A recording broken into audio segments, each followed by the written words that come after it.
juga Bu Guru pernah sampaikan. Nah, jadi untuk apa sih kita membuat keyakinan kelas ini?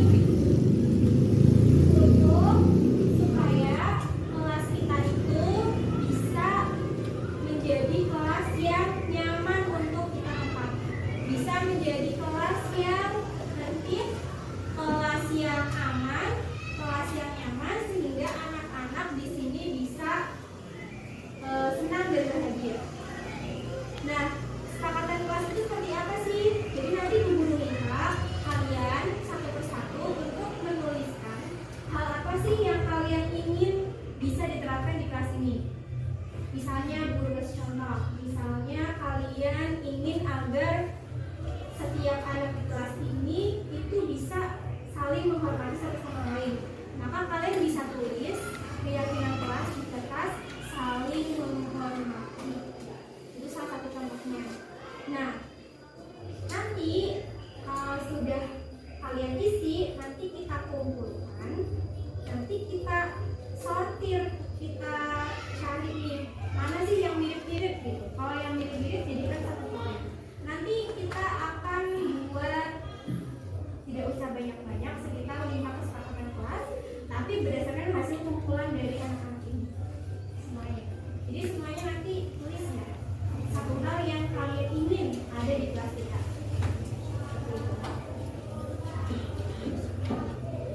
Nah, jadi untuk punya kertas, kalian siapkan pulpennya. Saya siapa? Ini Bu Guru punya sticky notes. Nanti anak-anak tulis di sini ya. Nilai apa yang kalian yakini, hal apa yang ingin kalian agar bisa diterapkan di kelas kita ini. Bu Guru kasih contoh dulu ya. Bu Guru tulis saling menghormati.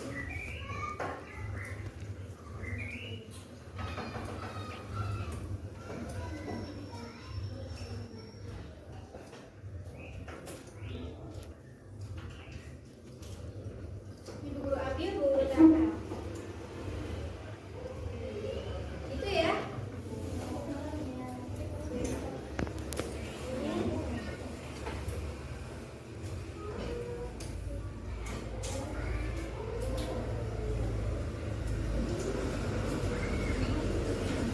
Bisa langsung diganti. Kalau bisa beda-beda ya. Satu saja, tulis satu saja yang kamu ingin. Dilarang mengirim nama orang tua, tidak boleh memukul, yang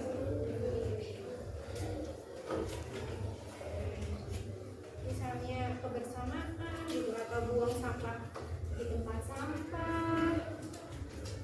Misalnya kalau ada yang sakit flu atau batuk pakai masker gitu kan bisa, macam-macam ya. Mengerjakan tugas tepat waktu. Kalau ulangan tidak boleh mencontek. Boleh yang sudah boleh langsung, yang sudah boleh langsung.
pelajaran saling menyayangi, sopan santun. Betul. Apalagi ya? Tidak boleh berbicara saat jam pelajaran. Oke, dari situ kira-kira kita bisa simpulkan apa ya kesepakatan kelas kita? Ya anak-anak, tadi yang sudah kalian tulis di depan, kita coba simpulkan bersama-sama ya. Kesepakatan kelas atau keyakinan kelas 6. Yang pertama, tadi Bu Guru baca tidak boleh membuli, tidak mengejek, tidak mengejek nama orang tua, saling menyayangi. Apa ya kesimpulannya kalau seperti itu? Saling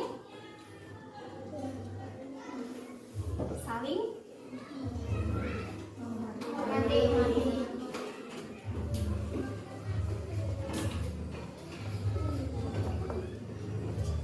Tadi di sini juga ada tidak boleh ngomong kasar. Tidak boleh ngomong kasar berarti bagaimana?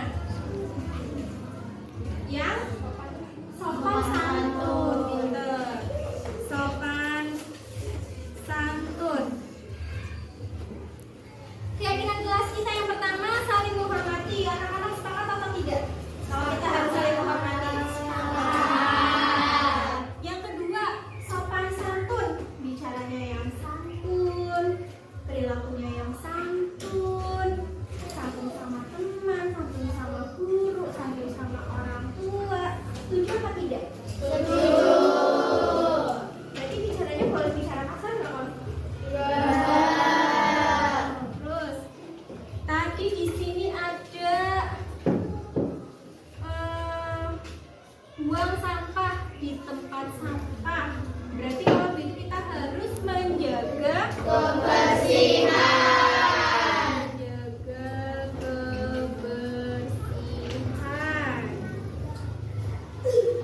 Berarti boleh buang sampah di kolong meja apa tidak? Tidak. Buangnya di mana?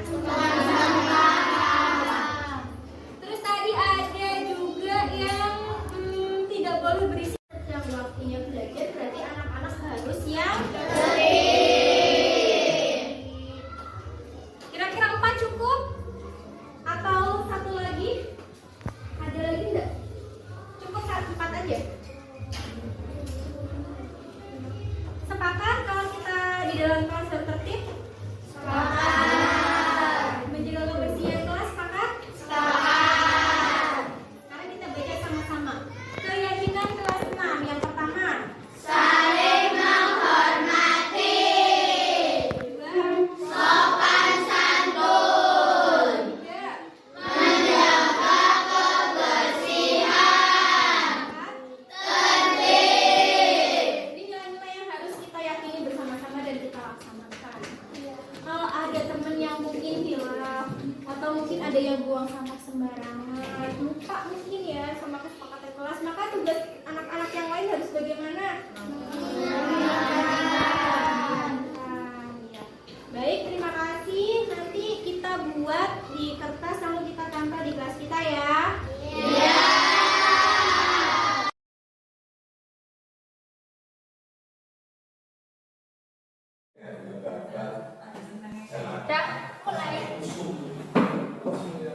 Nanti depannya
tepat pada program guru penggerak yang saya ikuti.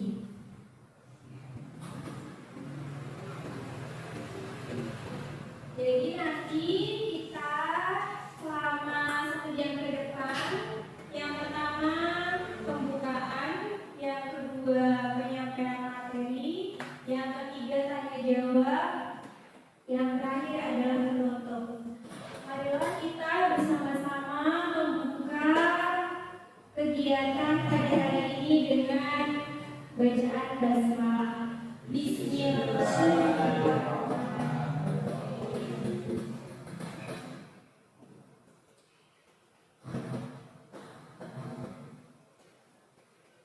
Ada beberapa hal yang akan kita pelajari bersama-sama mengenai konsep inti dari budaya positif. Ada 8. Yang pertama tentang perubahan paradigma positif, tentang disiplin positif, nilai-nilai kebajikan. Dan kebajikan itu sebetulnya sama saja seperti nilai karakter.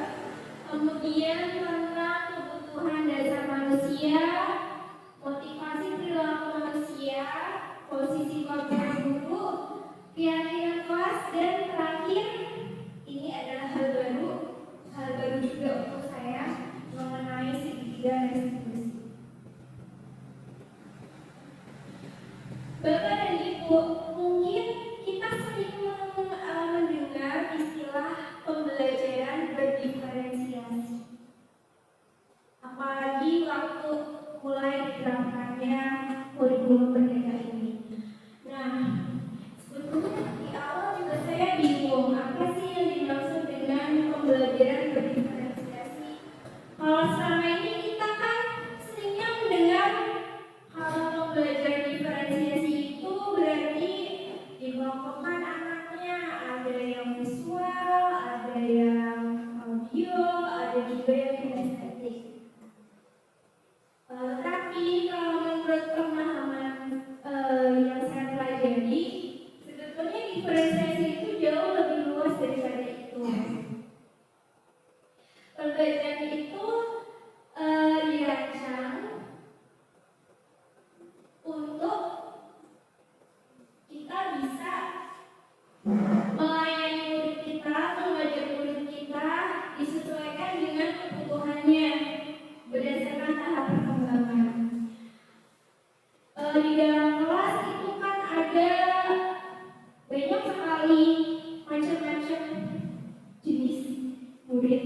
Kan gak semuanya sama, beda-beda, kemampuannya beda-beda, latar belakang keluarganya berbeda-beda, kemampuan berpikirnya juga berbeda-beda. Seperti yang nampak pada ilustrasi gambar ini.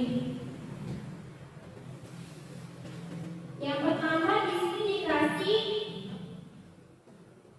pijakan dengan tinggi yang sama. Kalau seperti ini apakah kira-kira bisa melayani semuanya? Tidak. Apakah semua anak ini bisa melihat pertandingan sepak bola yang ada di depan sana? Tidak. Nah, begitu juga dengan prinsip pembelajaran berdiferensiasi. Kita memberikan pelayanan yang berbeda-beda sesuai dengan kebutuhan.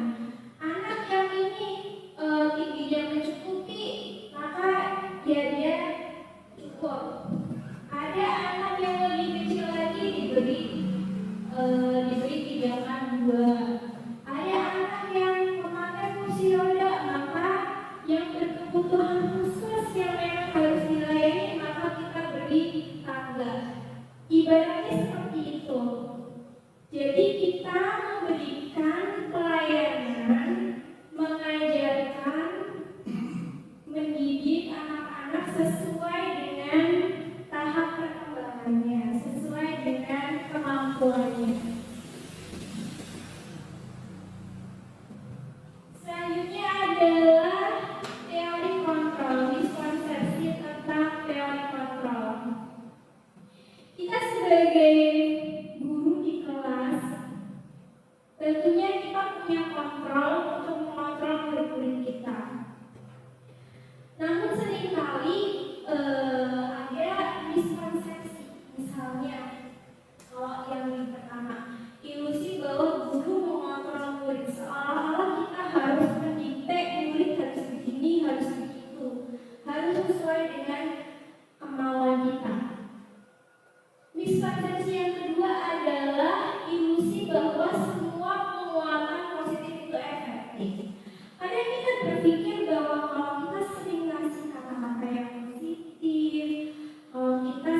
memberikan penghargaan itu akan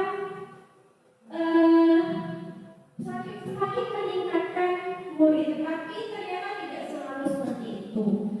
Yang namanya reward, pujian itu tidak selalu. Yang ketiga, ilusi bahwa kritik dan membuat merasa bersalah mampu menguatkan karakter. Kadang kita suka emosi di kelas, pengennya marah gitu, pengennya tuh nyalahin gitu. Nah, ternyata itu juga termasuk miskonsepsi. Kemudian yang terakhir adalah ilusi bahwa orang dewasa berhak untuk memaksa, orang dewasa berhak untuk mengatur anak-anak. Berikutnya adalah mengubah paradigma stimulus respon ke pendekatan teori kontrol. Stimulus respon lawan teori kontrol. Kadang kita merasa bahwa setiap manusia itu punya kebutuhan yang sama, padahal ternyata setiap manusia itu kebutuhannya berbeda-beda. Kadang kita juga melihat bahwa mungkin orang lain punya pendapat yang sama seperti kita. Orang tuh melihat sesuatu yang sama seperti kita. Biasanya melihat pohon pisang. Padahal setiap orang punya sudut pandang yang berbeda-beda dalam melihat. Tidak selalu seperti apa yang kita lihat. Tidak semua orang punya pandangan yang sama seperti kita. Kemudian kita suka melihat kalau anak-anak di kelas bahwa perilaku guru mereka itu dilihat sebagai sebuah kesalahan. Tetapi mungkin kalau kita berusaha untuk melihat lagi,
Bagaimana menurut Bapak Ibu tadi videonya?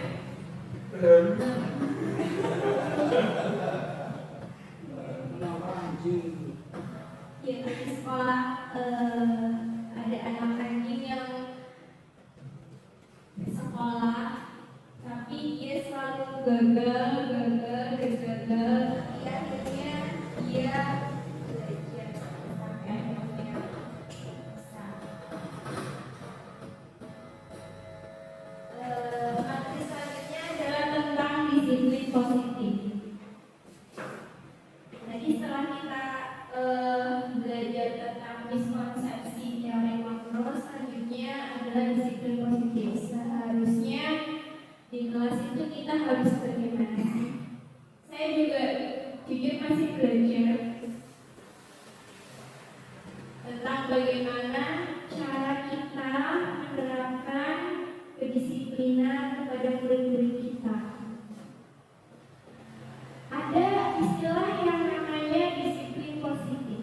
Disiplin positif itu merupakan salah satu cara penerapan disiplin yang bertujuan untuk menumbuhkan kesadaran serta memberdayakan murid tanpa imbalan, tanpa hukuman.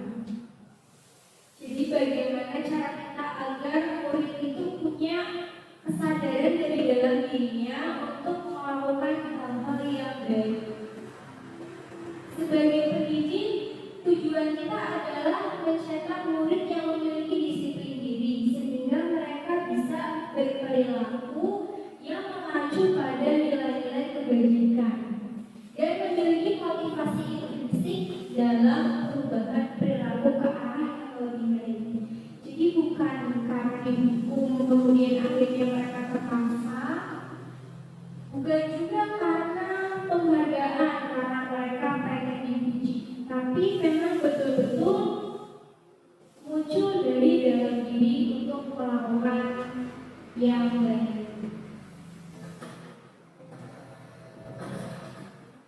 Nilai-nilai kebajikan itu apa saja? Nilai-nilai kebajikan itu ada banyak sekali sebetulnya. Nilai-nilai yang memang sudah disepakati bersama oleh masyarakat terlepas dari suku bangsa, agama, bahasa maupun latar belakangnya. Karena kita ada dalam kurikulum merdeka, maka di kurikulum merdeka itu ada yang namanya profil pelajar Pancasila. Yang pertama, beriman, bertakwa kepada Tuhan Yang Maha Esa dan berakhlak mulia, kemudian berkebinekaan global, gotong royong, bernalar kritis, mandiri, dan kreatif. Inilah nilai-nilai kebajikan yang berusaha kita tanamkan ada pada murid-murid kita. Selanjutnya tentang kebutuhan dasar manusia. Jadi setiap manusia itu punya kebutuhan dasar yang harus selalu dipenuhi. Kebutuhan dasar manusia adalah segala sesuatu yang dibutuhkan oleh manusia untuk mempertahankan keseimbangan kondisi fisiologis dan psikologis yang bertujuan untuk mempertahankan kehidupan dan kesehatan. Jadi tidak hanya secara fisik, tetapi juga secara psikologis. Kebutuhan lahir dan batin. Apa saja itu? Yang pertama, bisa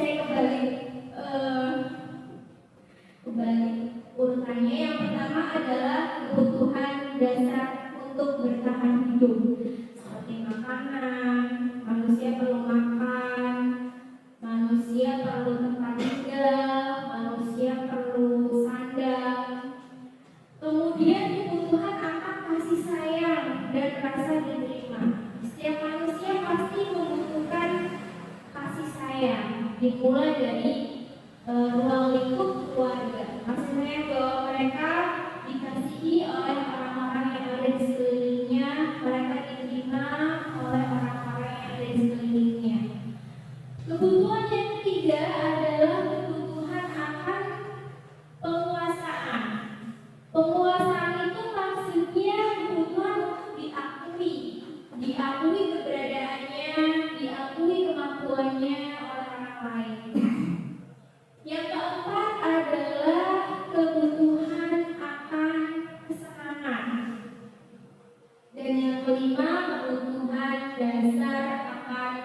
kebebasan.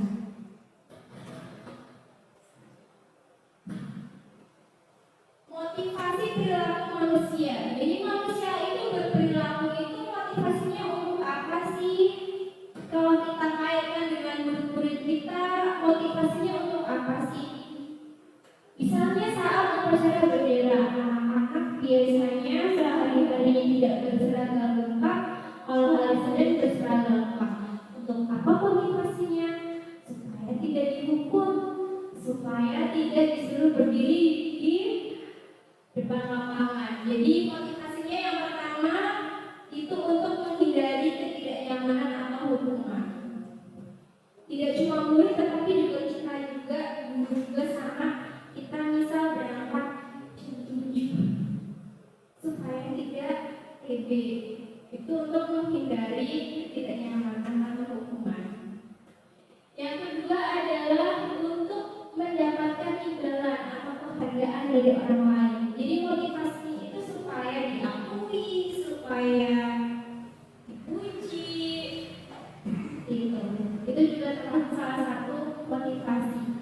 Kemudian yang ketiga adalah untuk menjadi orang yang mereka inginkan, karena mereka menghargai diri sendiri dan mereka percaya dengan nilai-nilai yang mereka yakini. Ada 3 motivasi. Dan ini berbeda-beda, tetapi ini memang manusiawi gitu. Setiap orang pasti memiliki ketiga motivasi perilaku. Berikut ini merupakan konsep disiplin dengan identitas gagal. Maksudnya tadi ada hukuman, ada penghargaan. Kalau kita berusaha mendisiplinkan siswa kita dengan sering memberikan hukuman, maka yang terjadi adalah bisa membuat murid itu takut dengan kita, tidak nyaman dengan kita, dan mereka juga bisa sakit hati sama kita gara-gara mungkin suka kita hukum. Dan karena hukuman itu mereka takut, akhirnya mereka jadi suka menyembunyikan kesalahan gitu. Akhirnya biasanya sukanya bohong gitu. Dan juga bisa mengakibatkan murid menjadi rendah diri karena dihukum karena malu, dihukum di depan teman-teman dan sebagainya. Kemudian konsep penghargaan. Penghargaan ini juga, penghargaan itu bagus ya. Diberi pujian itu berarti membuat rasa percaya diri, menumbuhkan rasa percaya diri. Tetapi kalau berlebihan itu juga tidak baik, tidak efektif.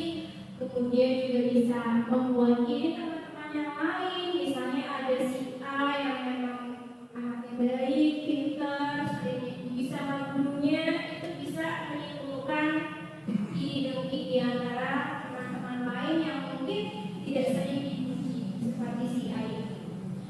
Kemudian juga bisa mematikan kreativitas gitu, karena sudah saking bangganya dipuji akhirnya jadi malas untuk mengembangkan diri. Kemudian juga penghargaan itu identik dengan sistem ranking, jadi ada kasta-kasta, dan itu tentu kayaknya gak semua orang tuh suka dengan sistem yang seperti itu. Nah, coba kita bandingkan dengan konsep disiplin dengan identitas sukses. Ada yang namanya konsekuensi, ada yang namanya restitusi.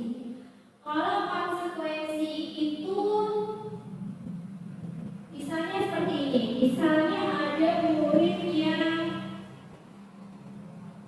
terlambat 10 menit masuk kelas.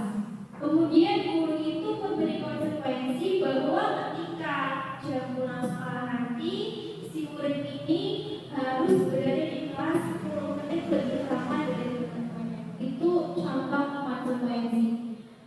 Apakah konsekuensi itu bagus? Bagus, tetapi jika berlebihan tidak bagus. Pada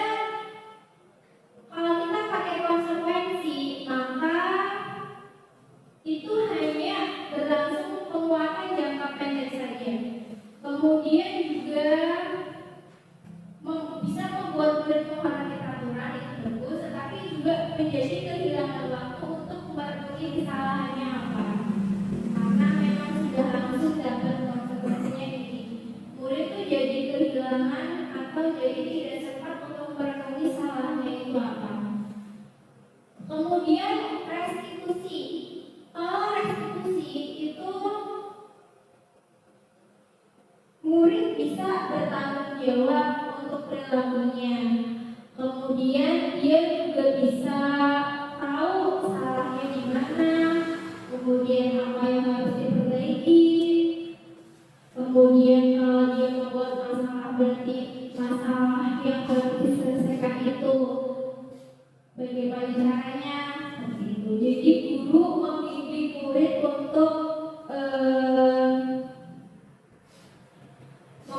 murid untuk mencari tahu kesalahannya apa, kemudian memperbaikinya bagaimana, dan dikaitkan dengan kesepakatan kelas atau keyakinan kelas. Nah, jam 12:15 kita coba ya, saya punya tebak belakang, coba ditebak ya. Ini namanya permainan tebak gambar. Ini ada gambar nih, dan aku ada lalat. Coba saya tahu jawabannya. Ini udah ada jawabannya di sini kan? Oke, kelihatan ya. Ayo lalat tuh. Terus apa? Udah bagus. Hah? Udah bagus. Kayaknya gampang ya. Kalau ini tuang air. Pasti sama itu gambar. Beserta diem biar yang lain ada.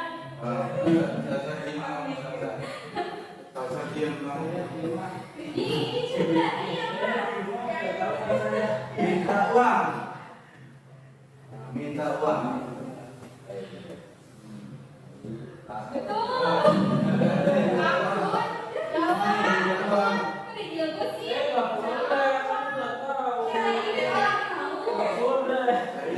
Coba ini. Diskon potongan harga.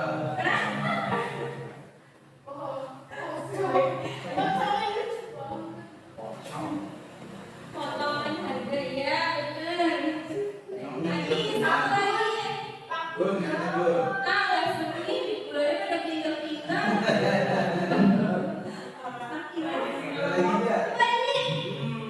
Gampang,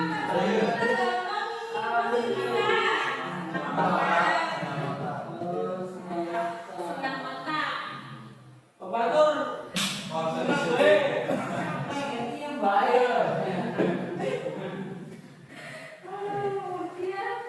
Lanjut dia Bapak Ibu.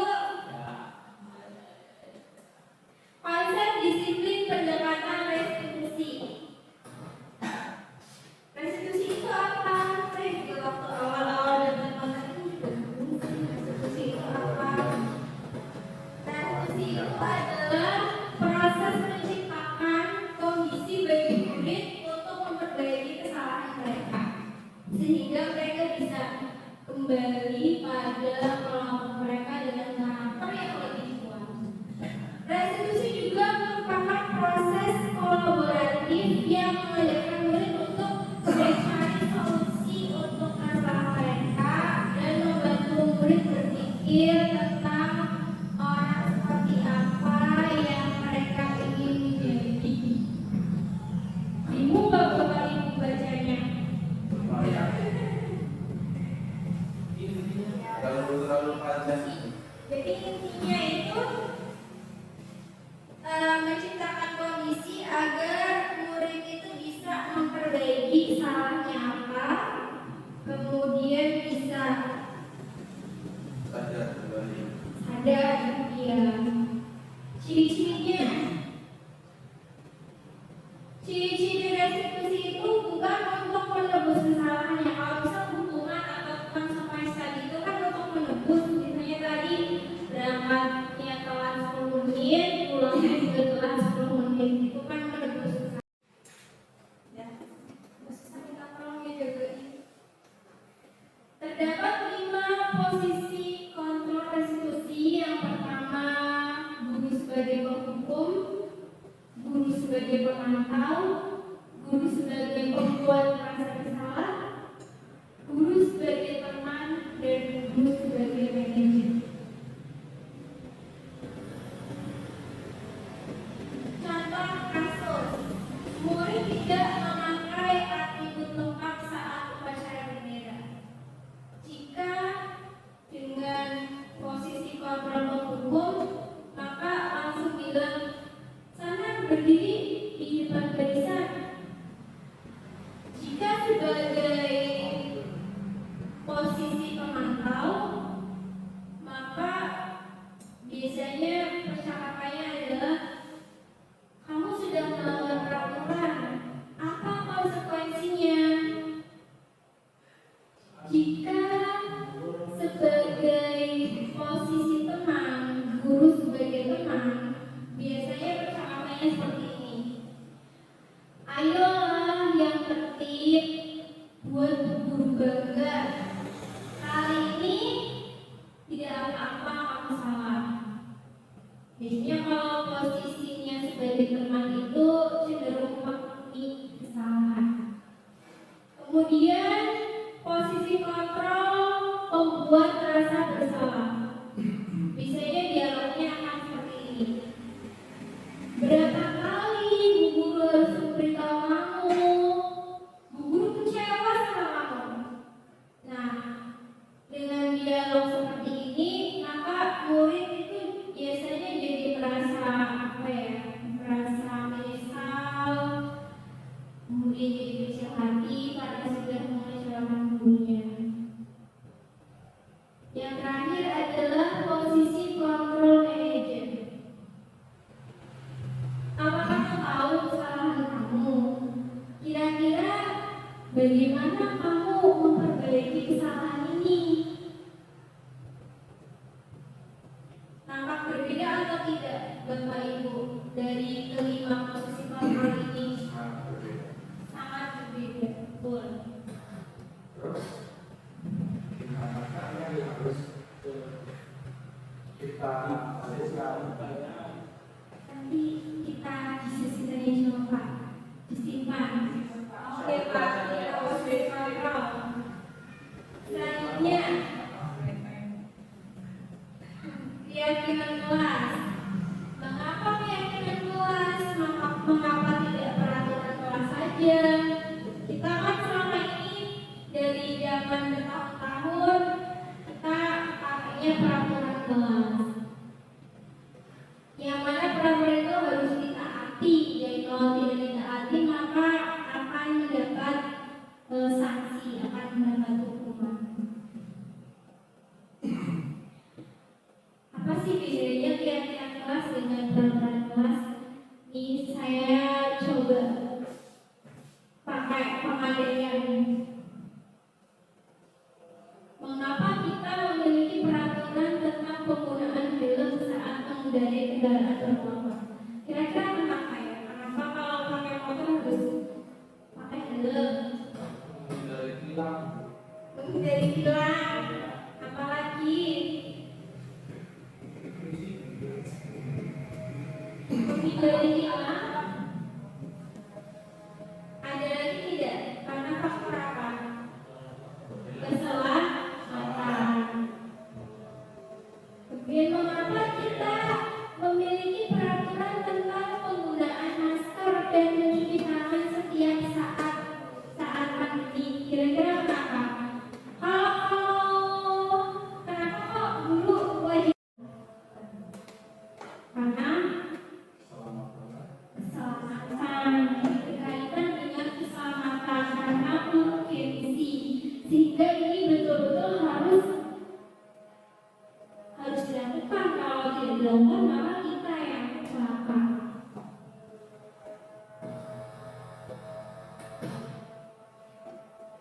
Lalu bagaimana sih cara membuat keyakinan kelas? Keyakinan kelas ini dibuat bersama-sama, tidak hanya dibuat oleh guru saja, tetapi perlu melibatkan murid-murid. Kalau peraturan itu kan biasanya dibuat oleh guru, oleh kepala sekolah,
menjadi lebih abstrak dan bersifat universal.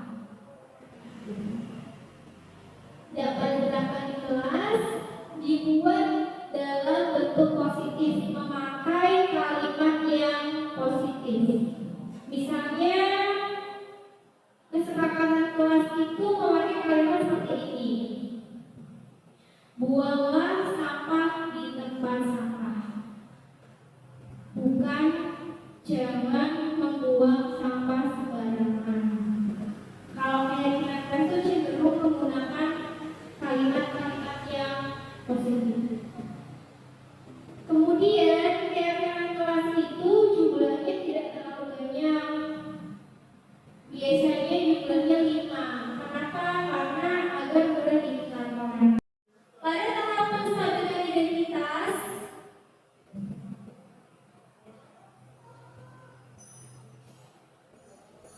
kita semua akan melakukan hal yang terbaik yang bisa kita lakukan. Misalnya seperti ini. Kalau ada anak yang terlambat di kelas, atau ada anak yang tidak mengerjakan tugas karena dia kesulitan gitu dengan tugas itu. Misalnya ada anak namanya Romi gitu, tidak mengerjakan tugas matematika, tidak mengerjakan PR matematika.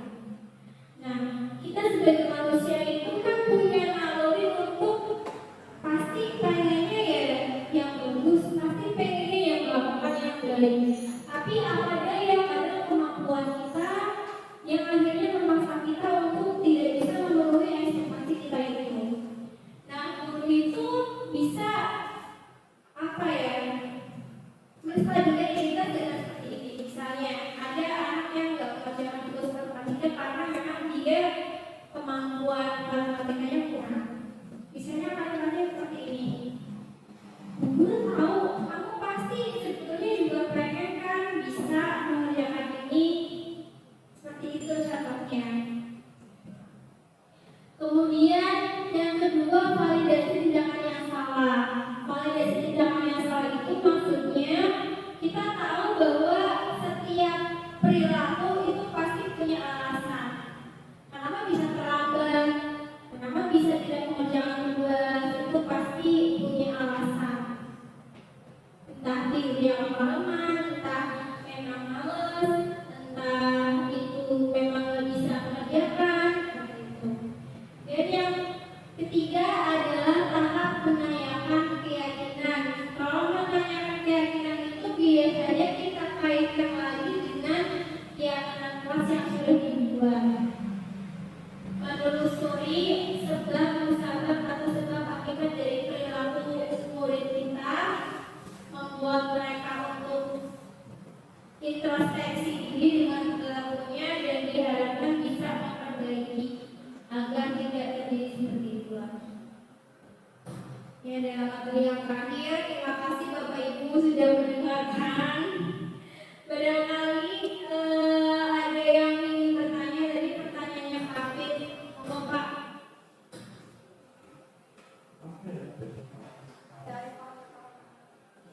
Posisi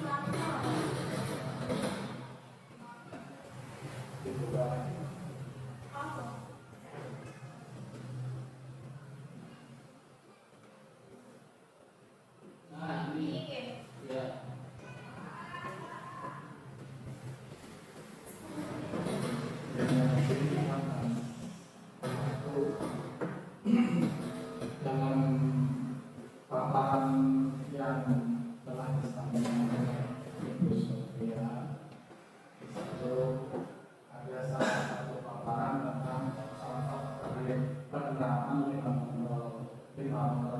lima posisi kontrol. Kita sebagai guru itu diharapkan atau memang diatur untuk memilih posisi kontrol yang sudah ditetapkan ini, misalnya seperti posisi kontrol 1, 2, 3, 4, 5. Mana yang harus kita pilih atau barangkali itu menjadi pilihan kita sendiri seperti itu. Terima kasih.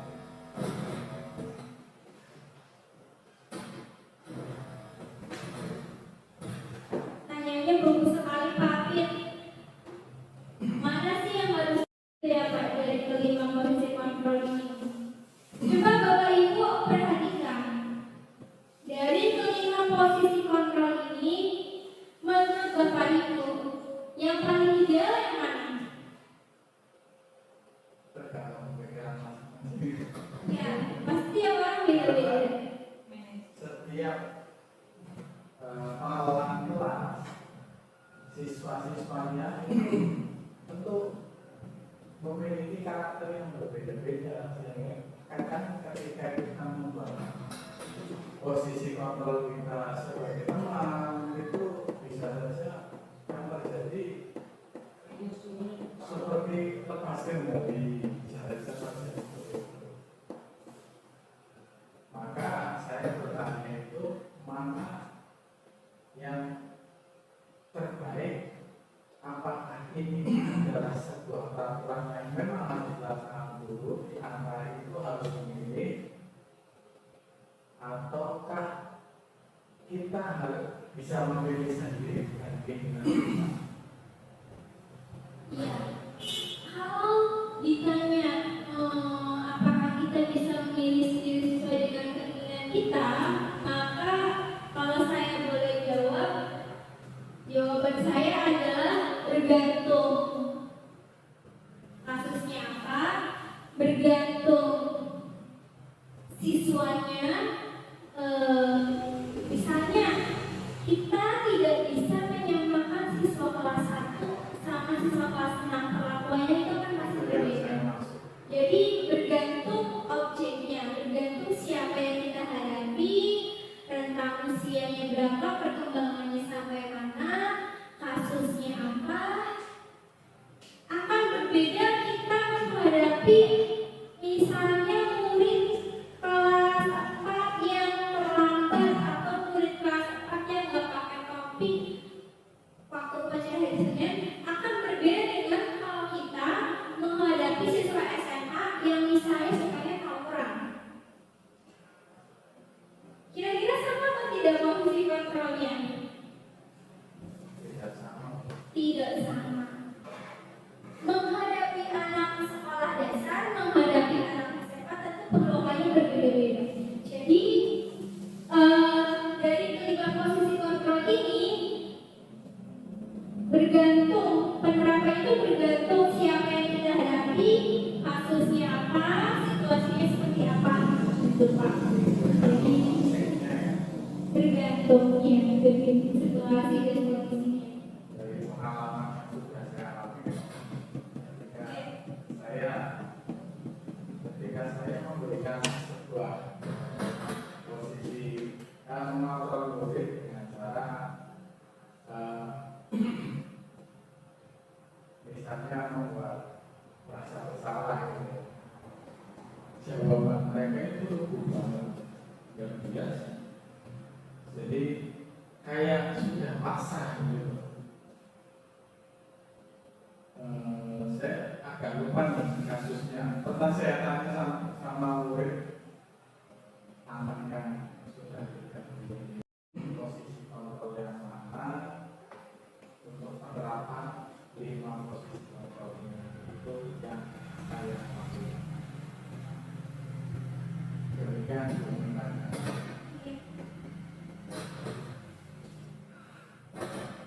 Terima kasih Pak Fit sudah berbagi pengalamannya selama mengajar anak-anak. Iya betul. Saya juga apa ya? Jadi saya juga cukup prihatin gitu dengan anak-anak zaman sekarang. Kayaknya semua bapak ibu juga seperti itu ya. Anak-anak sekarang itu generasinya itu memang berbeda jauh dengan generasi kita. Ya wajar sih, generasi itu pasti tiap generasi pasti beda. Hanya saja kita tuh seperti krisis apa ya Pak? Krisis moral ya Pak. Soalnya enggak juga Betul ya. krisis Apa ya?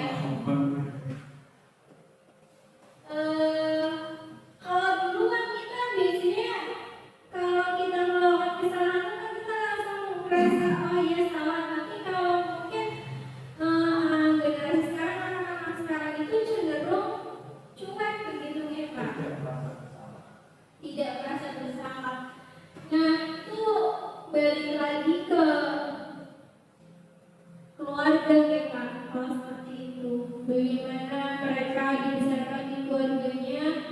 Kemudian ketika disatukan di kelas itu juga sebenarnya hal yang ditakutkan itu kan barangkali kalau si anak ini akhirnya memberikan pengaruh ke anak lain sehingga jadinya malah pengaruh buruknya itu tertular. Tapi juga kita di sekolah itu berusaha untuk meminimalisir itu agar tidak terjadi dan bisa memperbaiki. Meskipun itu tantangannya sangat sulit karena itu kaitannya sama karakter ya. Karakter itu kan dibentuk tidak hanya 6 tahun saja di sekolah dasar, tapi itu kan bertahun-tahun dan itu butuh peran tidak cuma dari guru-guru di sekolah, tetapi juga yang paling penting justru orang tua di rumah dan juga lingkungan masyarakat. Jadi kalau kita melihat anak-anak yang mungkin tidak berbudi, yang mungkin kalau dikasih tahu ya kayak asal lewat aja, tidak dilindungi, itu juga sebetulnya merupakan tantangan dan realitanya memang banyak yang seperti itu. Mudah-mudahan sih saya berharap hal ini tuh tidak hanya untuk guru saja yang kalau ini kan ada yang namanya program nanti saya berharap sih mudah-mudahan ada satu hari nanti entah kapan yang namanya orang tua itu menurut saya tuh perlu adanya edukasi begitu ya Pak ya. Kadang ada yang punya anak tapi kayak apa ya, kayak nggak terlalu di ini ya dijor gitu, dilepas gitu, padahal kan harusnya justru kunci utamanya justru dari keluarga gitu. Berapa menit Mas Sasa? Dari tadi tuh kepotong-potong terus Bu, 3 menit terus tadi. Oh terus gimana? Udah berapa total? Kayaknya Itu berapa?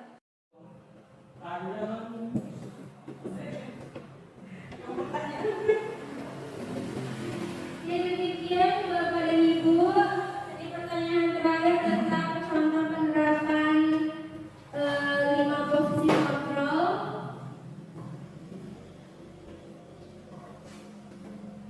Demikian pemaparan materi dari saya mengenai budaya positif. Mudah-mudahan bisa kita terapkan mulai dari diri kita sendiri, mulai dari kelas kita, dan semoga bisa beragam ke yang lain-lain. Semoga hal baik ini meskipun tantangannya besar, meskipun ini sulit, tetapi semoga bisa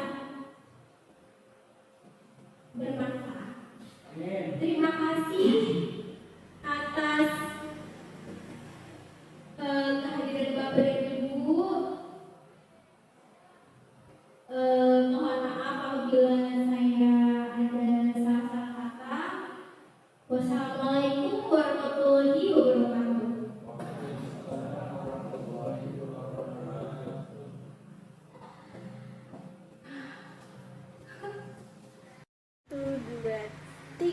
Mulai.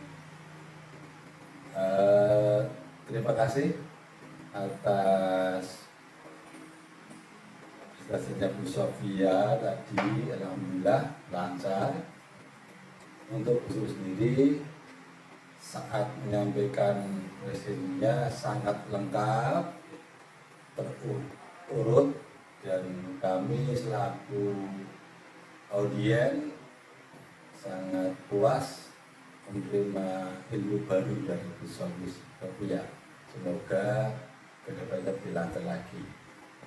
Terima kasih.